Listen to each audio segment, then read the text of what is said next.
قال: علمتني الحياة أن أتلقى كل ألوانها رضا وقبولا، ورأيت الرضا يخفف أثقالي ويلقي على المآسي سدولا، والذي ألهم الرضا لا تراه أبد الدهر حاسدا أو عذولا. أنا راض بكل ما كتب الله ومزج إليه حمدا جزيلا، أنا راض بكل صنف من الناس لئيما ألفيته أو نبيلا، لست أخشى من اللئيم أذاه لا ولن أسأل النبيل فتيلا، فسح الله في فؤادي فلا أرضى من الحب والوداد بديلا،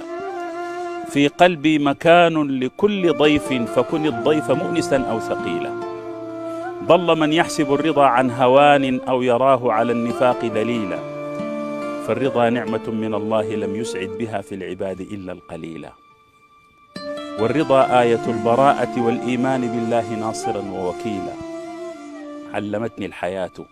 أن لها طعمين، مرا وسائغا معسولا، أكثر الناس يحكمون على الورى وهيهات أن يكونوا عدولا،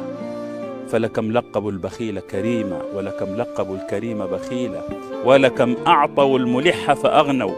ولكم هجروا العفيف الخجولا،